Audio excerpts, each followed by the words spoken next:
We go, our friends. Data Day Wednesday. Big thing on Data Day today. Where are we talking with a 33% year over year increase? Let's get into it. Oh, you know what I did there? You see what I did there? I totally closed the video clips. To the HPLS podcast.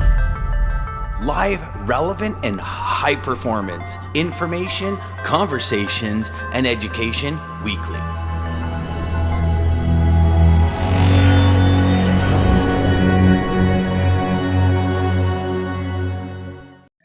You know what that felt like? That kind of felt like, when you're in high school and you're like, yeah, and you're kind of strutting and you trip. Has it ever happened to you guys? Because it's happened to me. That kind of felt look like. Look at Lisa. Like, she wasn't playing around this morning. She's got two. Around. She's double linked in the good mornings. Where you're like, when you kind of say something and I was like 33% increase. What a great hook. and I'm like, why is the video not playing? All right. So what do we got? We got Damon. Good morning, Damon. We got Greg. The Lisa just had to take a break. Way too much coffee. Nice. Morning from Newark Airport. Way to go, Jeff. On the road and listening to us. Now, Jeff, where are you on your way to, brother? Talk to us. So, my man, Dean, have we got some stuff to talk about today, brother? We hinted towards this when you and I were talking months ago about bed sheets. And we had this conversation about this is going to happen. It's only a matter of time. And I don't want to give it away. So I'll let you take it away, Dean, because it's funny how we're really starting to see now that the show's been going like weekly. And remember when we first sat down and Dean said, hey guys, why don't we do like a weekly data thing where we can actually follow the data and it's not kind of sporadic. And when you follow the data, DJ, you see all of these things starting to unfold and open up and get visual. Yep. And it's exactly what's happening. And it's pretty cool to see it happening in real time. It's amazing to see what's happened in the last 18 months sort of transpire. And I've just realized I'm sitting here with my iPhone earphones in, and I'm not even dialed into this session on my iPhone. So we're both adding 1,000 this morning with all our technical. That's okay. Dean's so excited about this. I know. So on the show, we've been talking a lot about this, the port congestion in Los Angeles and the shift in volumes away from any port not named Los Angeles and Long Beach. And importers are struggling to find, capacity on the ocean. We've been seeing a lot of truckload volume in port markets where some of these volumes are being diverted. But then go back even further to the start of the pandemic. As everybody stayed home, we started ordering stuff for our homes. So we started ordering furniture, desks, chairs, computers, all those sorts of things. Well, the furniture is generally about 12 to 15% of total containers that come into the US. Like about 12 to 15% of every loaded container. So it started on Sunday morning, right? So I was a little bit behind. I was about a week behind because of the Mid-America Truck Show and my data analytics. But I noticed that our truckload volumes were skyrocketing in Houston, in the Houston port market.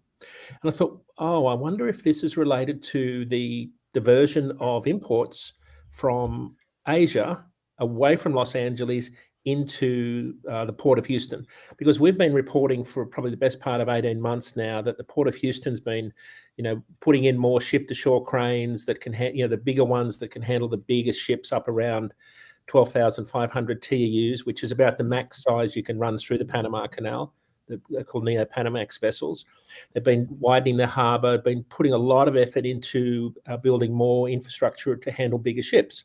Most of the East Coast ports have been doing that. So I had a look at the data on Sunday to try and find out why our truckload volumes were up so much.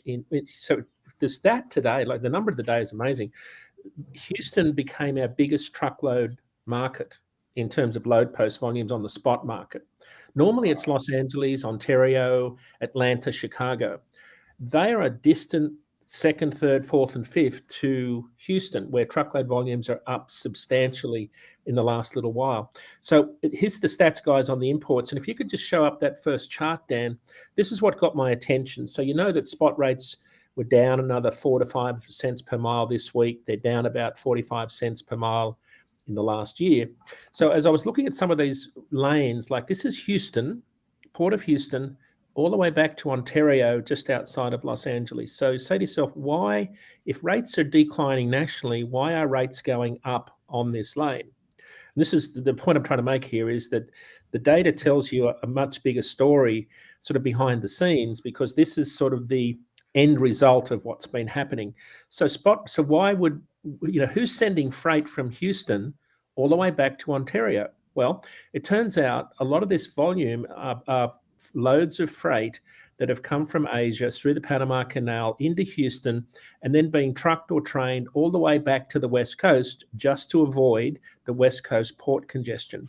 Wow. And it doesn't matter what lane you look at out of Houston, whether it's Atlanta, Chicago, you see a similar trend. So this is what I sort of come across on Sunday morning, and I thought, well, I wonder if the data bears that out in terms of what we're seeing. And what we've seen in the Peers database, so Peers is part of IHS Markit, sister company of JOC, Journal of Commerce. So the Gulf Coast Port of Houston, February import volumes were up 37% year over year. So they had 37% more containers in February this year compared to last year. Wow. Furniture is the number one import nationally. Those volumes were up 9% year over year. So we're bringing in 9% more container loads of furniture. But in Houston, it's up 17%, not quite double, but the rate of change in Houston has been about double. Most of these shipments come from mainland China into Houston. So total import volumes from China to Houston are up 39% year over year. Right. So what this does, this is the same thing that happened in Los Angeles as all the imports hit Los Angeles. What happened is it overwhelmed the intermodal and the truckload, contract market. A lot of that volume spilled over to the spot market. So in Houston alone, volumes on the truckload side have jumped. This is load post volumes on our load boards are up 27% in the last month. They're up 4% last week. So this is sort of a data point that I just found fascinating. If we could go through some of the other lanes if you like, but this is one of those, if you're sort of selling capacity, this is one of those lanes where even to Phoenix, right? You can see that Phoenix rates are up, probably averaging, let's call it $1.50. They're up to, I think that says $1.80 there, Dan. So yeah, $1.80 plus then 65 cents fuel kind of thing. Yeah, so you can see that, and normally rates heading back to the West Coast are much lower than coming from the West Coast east. There's a big imbalance in rates because there's less volume going back. But on this particular lane, if you were working with your customers on this lane and you were finding it hard to, book capacity, what you'd want to be watching, a bit like we've said on other shows, one of the important data points to watch is the weather. Well, in this case, one of the big important data points that I watch is the volume of imports. And of course, Dan, DJ, we've talked about this on the show a lot, and that is that there is a definite shift in import volume away from the West Coast to East Coast. Seattle in particular, Prince Rupert up in British Columbia for the cross-country run to Chicago. But you're seeing a lot more import volumes coming into the US in ports, non-traditional ports. And I think that's a story that we've been talking to truckload carriers about for quite a while now, which is you're going to continue to see import volumes of containers at non-traditional ports where there's going to be less capacity because carriers aren't necessarily picking up on it quickly. And you're finding your shipper customers are trying to get capacity to get the freight moving, and they're having to pay a premium to get trucks into those markets because they're not ports that are on a lot of people's radar. Charleston was a port last year. We predicted 12 months ago that you'd start to see incredible truckload volumes in Charleston because they'd just built a new 1,000-foot dock. They'd put in a bunch of new ship-to-shore cranes. And of course, fast forward to today, they've got massive congestion problem from all of the big ships trying to unload higher volumes of freight, and that's spilling over into the spot market.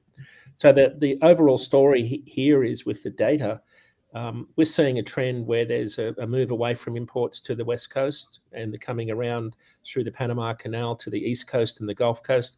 They're all markets where you probably continue to see tight capacity on a lot of lanes out of these port markets where you're seeing surging year-over-year volumes, even though overall import volumes were down in February.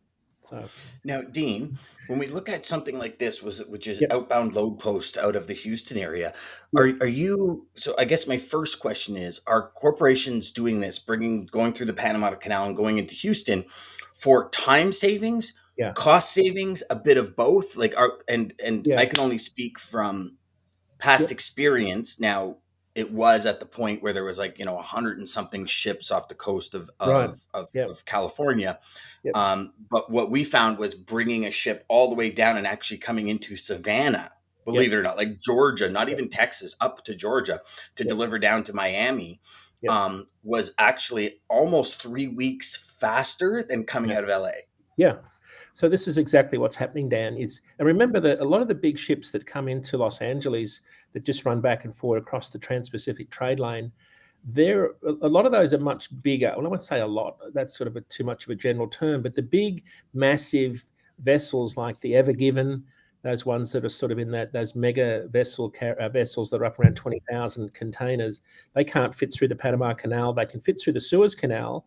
So you'll see a lot of those leave Asia and head west up through the Panama Canal, through the Mediterranean, and straight across to the US East Coast. But there's another raft of vessels that are smaller. They can go to the East Coast. They can come around through the Panama Canal. I think the max through the Panama Canal is 12,500 containers.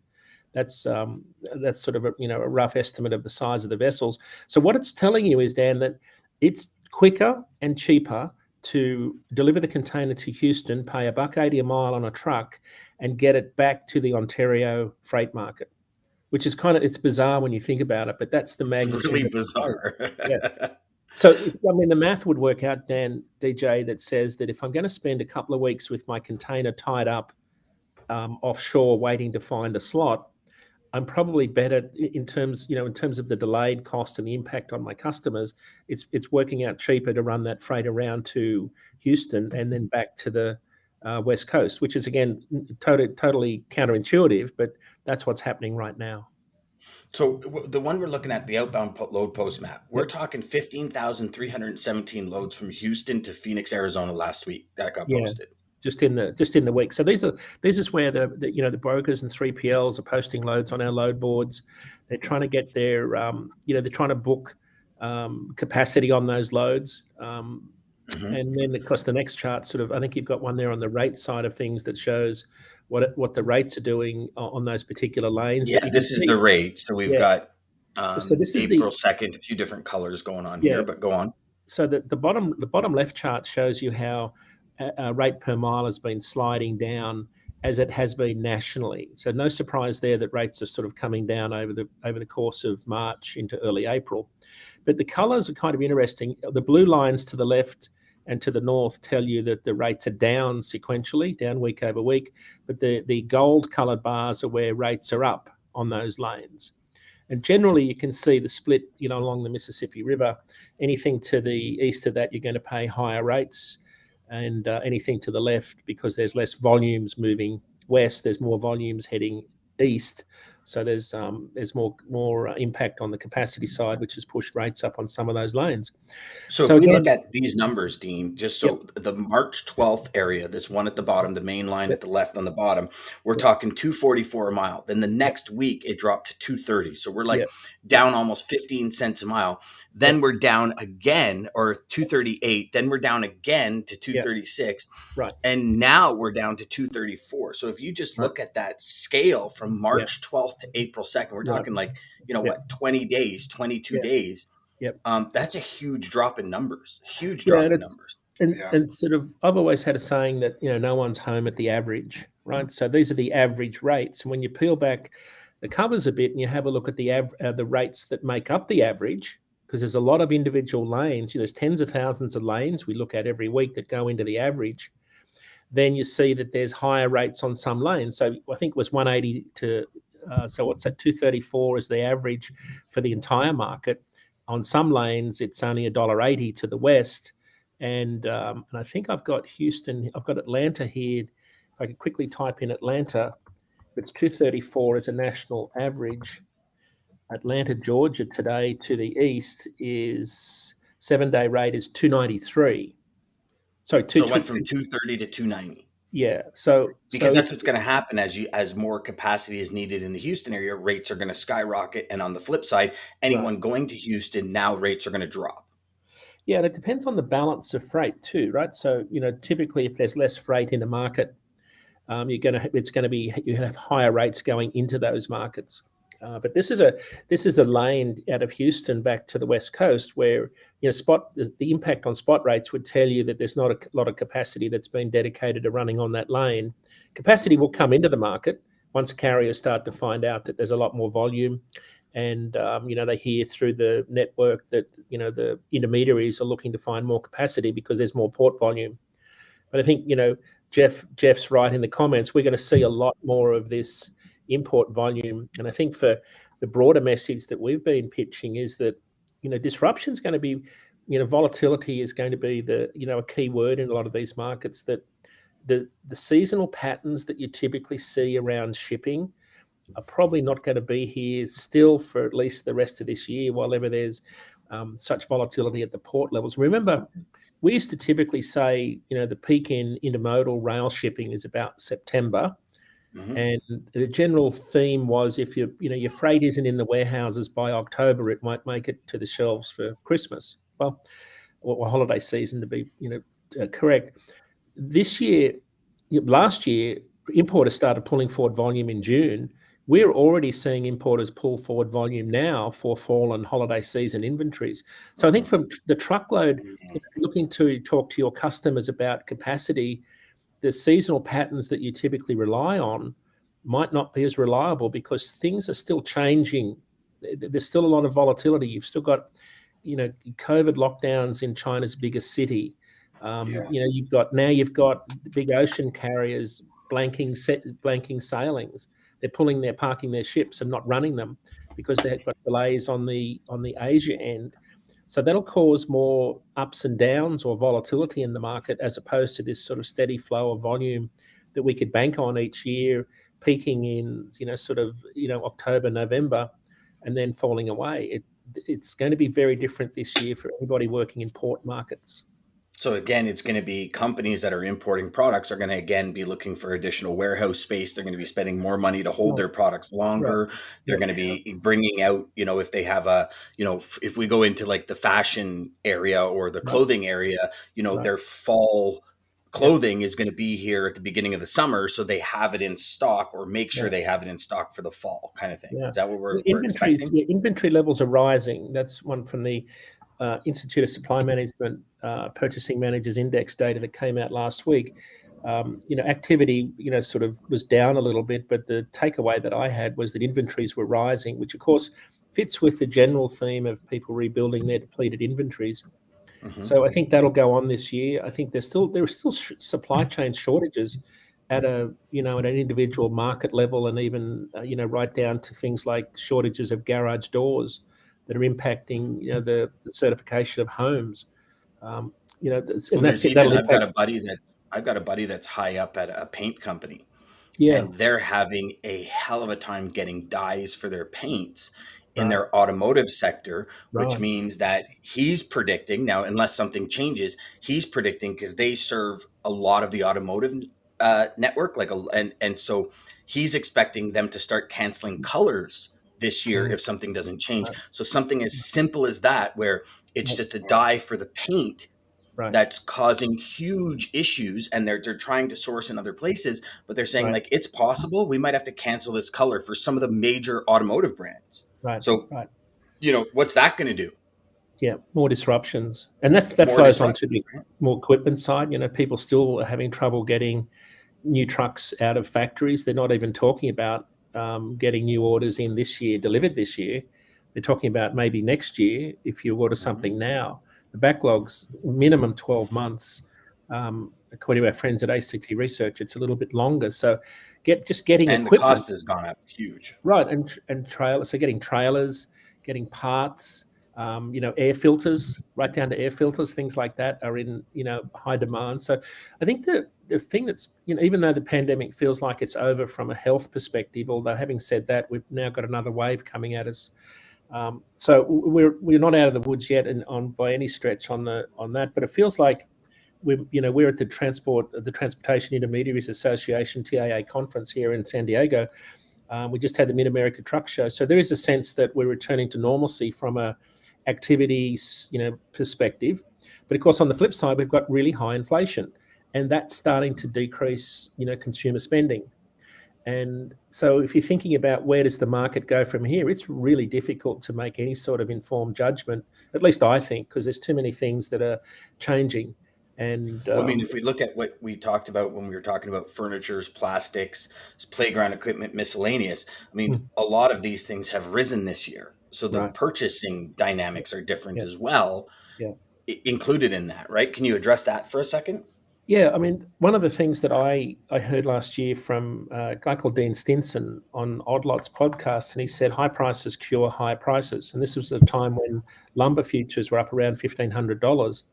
And of course, he was exactly right. Lumber futures came right back down really quickly because high prices started to slow down on the spending side. And that's what looks like happening now. I don't know how you feel about it as individual consumers, but high inflation is starting to have an effect on where we shop, what we buy. So it looks like we're heading for a decrease in demand, which I think it's already happening, right? We're seeing demand decrease for truckload capacity, and we're seeing truckload capacity increase as measured by the plummeting spot rates. But also when we talk to shippers, first tender acceptances are back up to where they would be at pre-pandemic levels. So the loads being tendered through the TMS systems on the contract side of the market, not spot market. This is the first, as it hits the top of the routing guide, they're being accepted more and more, as opposed to being rejected more and more because they didn't have the trucks. So we're seeing a lot more, the routing guides are sort of being repaired. If you talk to shippers on the other side in our network, they're saying that we're starting to see spot rates decrease, and even now contract rates are starting to plateau and start to trend down. And this is where I think it's been interesting to be in the intermediary side of the business. We're seeing carriers in the spot market start to undercut each other, right, which becomes a race to the bottom. Yep. And then, but they're also hearing carriers, and I'd love to hear from is it Daman? Damon's on. Yeah. I'd love to hear from him, but we're seeing that some shippers are now, or carriers are coming in saying we'd like to renegotiate our contracts with you, but renegotiate down. Which that's anecdotal. It was actually reported in the Journal of Commerce over the last week. So that when that starts, that tells me that the market has softened dramatically, and there's downward pressure on spot rates. We're seeing a little bit more decrease in spot rates on our ratecast forecast. There's probably another 8 cents to drop in on the dry van side before it plateaus and starts to increase through Independence Day, when rates typically peak around produce seasons, peak in volume. Yeah, this is the spot rate, right? Is this the one the Houston to Phoenix one? Yeah, this is the blue is the contract rate, right? So you can see how contract rates have gone up from $1.90 to $2.32 on that lane. And then you can see the inflection point there in February when spot rates took off, because that tells you when the big import volume started to overwhelm the freight market, and the intermediaries were looking for any sort of capacity, and the spot market rates went up because capacity was very, very tight. But you can see that overall trend, right, which is up from $1.90 to $2.32. That's up like 42 cents a mile in the last year. That's just contract rates. I mean, remember, the contract market represents somewhere between 80 to 85% of all loads moved. And then this one, we've got the Ontario market now. Yeah, so we went from Phoenix trend to Ontario. So you see the trend of both dedicated and spot market rising quicker than we would to Phoenix. Yeah. But you can see, Dan, the when the volume of imports hit in February in particular, you could see the impact on the spot market and the contract market. I could see you saw that drastic climb in February to March. Yeah, Damon's 169 to 219. Yeah, Daman just responded as well. Yeah. Damon just responded. Let's get this down and let's get. Geez, there's a lot of buttons. Yes, Dean. Every time the market gets soft, we are seeing carriers starting to readjust rates, even in Canada, especially on the cross-border freight. 100%. Right. Right. Thanks, Damon. That's great feedback. Yeah. I was talking to a friend of mine who bought got a truck. He purchased a truck at the start of the pandemic, and he's been running on the, pretty much on the spot market on our load boards. And he said up until diesel started to skyrocket in February, he said, I've been averaging about $4 a mile. So I texted him this week and I said, how's it looking now? He said, it's grim. It's really grim. And I'm getting brokers hang up on me if I ask for $100 more. So we're back to, really? Yeah. See, So Dean, this is what drives me friggin' nuts. This is oh no, I'm gonna just this is crazy. Like terrible. When things are flipped, this is where all the friction in this world of logistics and supply chain comes in. Be a partner with your carriers. All you brokers out there that are trying to friggin' steal a dime here and there. Screw you. I'm sorry. Screw you. You know what? Start developing these relationships. This is brutal because you know what? When the tide turns and you have to pay so much, you bitch and complain and then. You know what? It's a two-way street. And this is where relationships take over. All of you that are trying to wheel and deal and get an extra $50, pay people what the job is worth and get it done properly. And you know what? Stop making massive margins, give some of it up and deal with it for long term. When you people that think short term ruin it for everyone else in this industry. Right. What's the race? Boy, did I just take off there? I'm just that just makes me livid when they say they're going to hang up on them for $100. Are you crazy? This person's going to pick up and deliver your freight, get your product to market, make you look good, and for $100 you're going to come on, get the fuck out of here. Where do we end up? Right, it's a race to the bottom for these guys that work in the spot market because they'll either go out of business because it's not sustainable. They will park their trailer and go and tow a trailer for a larger contract carrier, a larger fleet. There'll be bankruptcies like we saw in 2019 because the cost of running a truck is up at least 50 cents a mile with diesel prices having gone up so much in the last little while. Operating costs of a truck were up 20 cents a mile in the last year in 2021 alone, according to Todd Amon at ATBS. When you add in the impact on diesel prices and spot rates dropping, carrier profitability has gone through the floor. And of course, if you start this undercutting problem and start driving down the market, eventually that capacity goes out of the market and then the market turns and rates come back up again. And then lo and behold, we're back to where we were. It's hard to find trucks again. So relationships are really, really important things to be developing, even in times like this. And if you're a shipper out there, I'm going to tell you this right now. Tell your freight broker you want a cost plus model. You want to see the invoices and you want them to stop friggin' squeezing these suppliers that get your product to market, because every time somebody squeezes and every time somebody undercuts just to think they're making money, because they're not, right? We saw that in 2019, Dean. We talked about this. Yes. We've talked about it for months now about when diesel goes above that 25% mark. Now, all of a sudden, all these media outlets are saying, oh my gosh, carriers are going to go to business. Hello, we've been saying that for 2 months. Right. Pay attention to the data, and just shippers, do it. Tell your suppliers, tell your brokers you want cost plus and you want to pay a fair rate. Because you know what? I think everybody has a hand in this, Dean. Right. Don't get me wrong. I'm not just bitching at brokers. There's asset-based carriers out there. When the tide turns, they jack prices up because they can, and brokers do. But unless somebody puts their foot down and says, we are going to stop this back and forth bullshit, it's always going to continue. Yeah. It's crazy. Why do we do it to each other? We all come to work every day trying to put food on the table for our family. Right. Let's do it ethically, honestly, and with integrity. Yep. Dan, Daman has a great comment there, and this is where you think about your trucking company. If you're an asset provider as more of a logistics company, you just happen to own some trucks, because what you're providing are customer solutions. And I did this in Australia with Lane's Biscuits, where they wanted to reduce the cents per kilo of biscuits hauled. And we said to do that, we need to run our B doubles, our B trains about 3,000 more kilometres a week. And to do that, to get to 9,000 kilometres a week and to get your cents per kilo delivered to where you need to be, we need to load and unload our own trailers and give us the key to the gate so we can get in and out on weekends. And we'll put 3 drivers in a B train and we'll run it 24/7. And that's exactly what we did. But we thought about it from the customer's perspective as being a logistician and providing a solution, as opposed to we're just a truck carrier and here's the rate per mile and we'll do one load at a time. Much more different. And I'm pretty sure that's what Damon's thinking about when he gets to that. Damon's right, sustainable. Though. Yeah, more sustainable. Right? Absolutely. He's right. Like this is if there's two sentences or one sentence that handles everything we're talking about, this is it. It's brilliant. To help shippers stabilize rates Right. and keep carriers in business long term. And you know what? All you brokers, there's money in it for you. Don't worry about it. It's a multi-trillion, like triple-digit trillion-dollar industry. There's a piece of the pie for you. Quit being so scarce and have the scarcity mindset. Like this is what it is, because when these fluctuations happen and carriers go out of business and then things start kicking in again and people are like, oh my God, I'm going to get a trucking company. I'm going to buy trucks. Now they're a year out.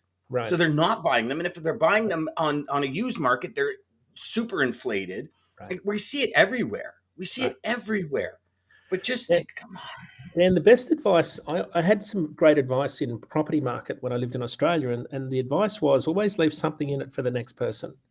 So, we always have this mindset of let's maximize the sale price and just, screw everyone down on the buy price. And what I found was if you try to time the market on the buy and the sell side, more often than not, it doesn't work out for you. But if you always leave a little bit in it for the next person to provide some value for them to buy or sell, over time, it really works out for you. So that's what I would just say, but think about the next person. Throw Ryan's up there, because so what people aren't seeing as well is that all small carriers are getting bought out by the big guys. When we help small guys, everyone wins. Yeah, exactly. I think even bigger than that, Ryan, it's the big brokerages too. Let's just call it out. The big brokerages are the guys. Spade a spade. Hit it, DJ. Okay? 8 Mile that shit right now. They are destroying everything. With their non-competes, locking these guys in and using this funnel of let's just get new guys in to beat these customers up. You got the shippers who are the list shippers who are making these brokers think that the name of the game is just keep dropping your price. Whoever can get the lowest price wins. Right. That is not how this game wins. That's not how this game is played. Everybody has to win. Everybody has to win. But it's the big guys. That's the problem. We've lit a few fires this morning. Sounds like yes, exactly. Thank you, Ryan. Sounds like a 3-letter brokerage. We never said that, kind of. Interesting.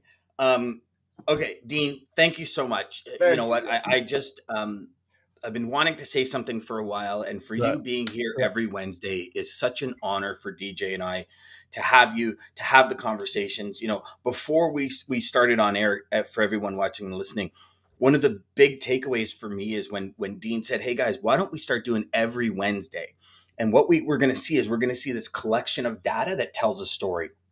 And we really hope y'all are seeing that story. Because I'll tell you one thing, now more than ever, we are starting to see things we talked about a month or two ago, where Dean, the master of data in this industry, says, pay attention to this. 2 months later, all these articles are coming out about it. So this is your place to be for firsthand knowledge months before the market. But again, DJ, how many times did we talk about this, brother? It's the application of the information that matters. So apply the information you learn here. If you don't understand it, get a hold of DJ and I. We can walk you through it. Get a hold of Dean. We can walk you through it. Dean, sorry, Dean, I didn't mean to throw you out there, because now a lot of people are going to get a hold of you. We will get a hold of Dean for you. Yes. Yeah. So just one more thing, because Damon's got a very valid point here. Brokers win by providing shippers with steady, reliable carriers that remain consistent. The regular service helps to provide that reliability and stability of service to their customers. It can become a great partnership, but greed always ruins it. Always.